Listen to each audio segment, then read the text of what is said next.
सुप्रभात बच्चों, आज हम कक्षा 3 विषय हिंदी का पाठ 15 अटल ध्रुव इसका अभ्यास कार्य करेंगे। इस कहानी को आप पढ़ चुके हो। आइए अब इसका अभ्यास कार्य करें। अभ्यास कार्य में सबसे पहले हैं शब्दार्थ। पहला शब्द है भय। भय क्या होता है? डर। आशीर्वाद। आशीर्वाद आशीष। अटल। अटल यानी स्थिर, जिसे टाला न जा सके उसे कहते हैं अटल। ईश्वर। ईश्वर भगवान। क्रूरता। क्रूरता निर्दयता। क्रूरता की हंसी हंसी थी ना वो रानी सुरुचि, तो क्रूरता क्या होता है? निर्दयता, जिसमें दया न हो बिल्कुल भी। तपस्वी। तपस्वी तप करने वाला। तपस्वी किसे कहते हैं? जो तप करता है उसे तपस्वी कहते हैं, तप करने वाला। मनोकामना। मनोकामना मनः प्लस कामना, दो शब्दों से बना है मनोकामना। तो मन की इच्छा, कामना मने इच्छा, मनो मने मन की इच्छा।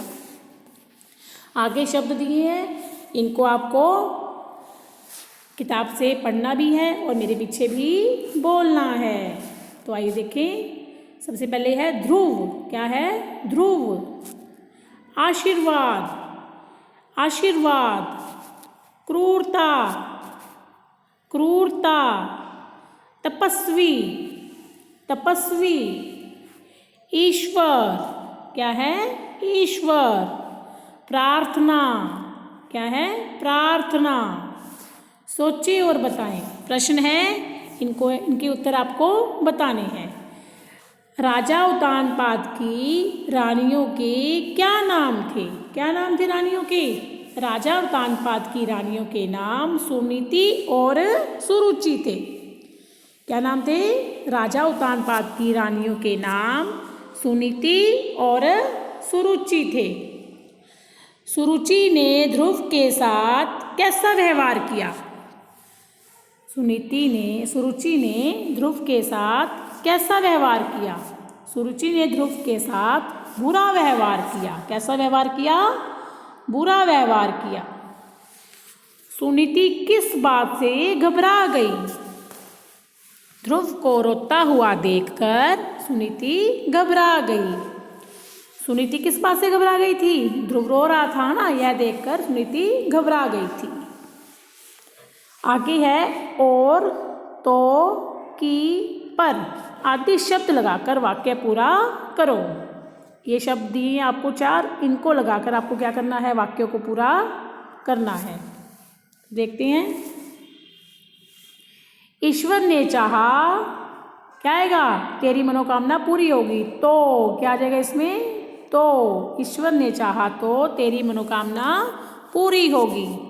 तपस्वी ने ध्रुव को हठ छोड़ने को कहा, वह टस से मस नहीं हुआ। क्या आएगा बीच में? पर वह टस से मस नहीं हुआ। ध्रुव दौड़ता हुआ गया, राजा की गोद में बैठ गया। क्या आएगा बीच में? और। ध्रुव दौड़ता हुआ गया और राजा की गोद में बैठ गया।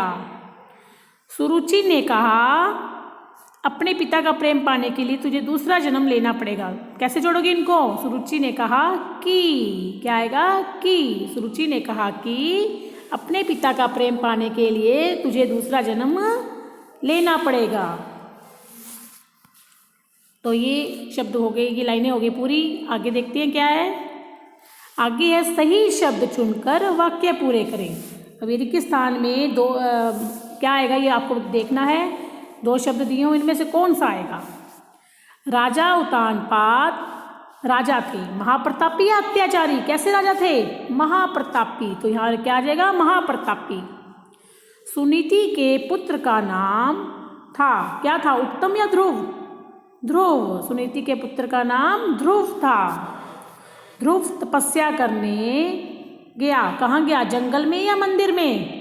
जंगल में। ध्रुव तपस्या करने जंगल में गया, तो यहाँ पे जंगल आ जाएगा। ईश्वर ने उसकी किससे प्रसन्न हो वरदान दिया? भक्ति या शक्ति?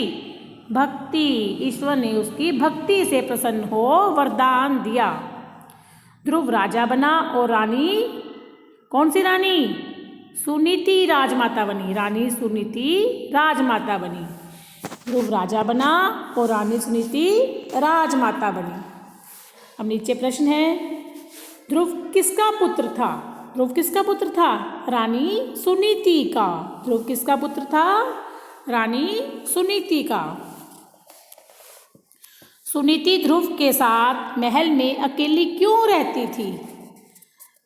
राजा और राज्य के लोग सुनीति का आदर नहीं करते थे, इसीलिए वह ध्रुव के साथ महल में अकेली रहती थी। दोबारा देखो, राजा और राज्य के लोग उसका आदर नहीं करते थे, इसीलिए सुनीति रानी ध्रुव के साथ महल में अकेली रहती थी। सुरुचि ने राजा की गोद से ध्रुव को क्यों उतारा? ध्रुव का अपने पिता की गोद में बैठना सुरुचि को अच्छा नहीं लगा। ध्रुव का अपने पिता की गोद में बैठना सुरुचि को अच्छा नहीं लगा, इसीलिए उसने ध्रुव को गोद से उतार दिया। क्यों उतार दिया? क्योंकि उसे पिता की गोद में ध्रुव का बैठना अच्छा नहीं लगा। आगे जो प्रश्न है, ध्रुव को जंगल में क्यों जाना पड़ा? क्यों जाना पड़ा था उसे जंगल में? ईश्वर से मिलने की हट के कारण, तपस्या के लिए। अब तपस्या करने के लिए उसे जंगल में जाना पड़ा, क्योंकि वो किससे मिलना चाहता था? ईश्वर से। और ईश्वर कब मिलते हैं? अगर हम घोर तपस्या करते हैं, है ना, सच्चे प्रेम से अगर हम ईश्वर को, सच्ची भक्ति है अगर हमारी, तो ईश्वर प्राप्त होती हैं। तो ईश्वर से मिलने की हट के कारण तपस्या करने के लिए ध्रुव को जंगल में जाना पड़ा। ध्रुव ने ईश्वर की भक्ति कैसे की? ध्रुव ने पहले यमुना के किनारे बैठकर मंत्र जाप किया, फिर केवल पानी पीकर, फिर निराहार रहकर यानी बिना कुछ खाए पिए भजन किया, और अंत में एक पैर पर खड़े होकर ईश्वर की भक्ति की। दोबारा देखो, ध्रुव ने पहले यमुना के किनारे बैठकर मंत्र जाप किया, फिर केवल पानी पीकर, फिर निराहार रहकर भजन किया, और अंत में एक पैर पर खड़े होकर ईश्वर की भक्ति की। आगे जो प्रश्न है वो भाषा की बात से है, तो आइए देखते हैं। निम्नलिखित शब्दों के जोड़े बनाएं। यहाँ पे आपको शब्द दिए, इनके साथ वाले शब्द से इसका जोड़ा बनाना है। तो देखो, नाना नानी, नाना नानी, मौसा मौसी, क्या आ जाएगा? मौसी। चाचा चाची, क्या आ जाएगा? चाची। मामा मामी, मामा मामी। राजा रानी, राजा रानी। ये शब्द क्या है बेटा? ये लिंग है ना, लिंग। वे शब्द जो स्त्री जाति या पुरुष जाति का बोध कराते हैं उसे लिंग कहते हैं। तो ये सारे शब्द क्या हैं? पुरुष जाति का बोध करा रहे हैं, और ये सारे शब्द स्त्री जाति का बोध करा रहे हैं, तो ये क्या है? लिंग है। आगे देखते हैं, नए शब्द बनाएं। अब यहाँ पे आपको कुछ शब्द दिए हैं, उनसे नए शब्द बनाने हैं। एक उदाहरण भी बताया है, चढ़। चढ़ में ना जोड़ने से क्या बन गया? चढ़ना।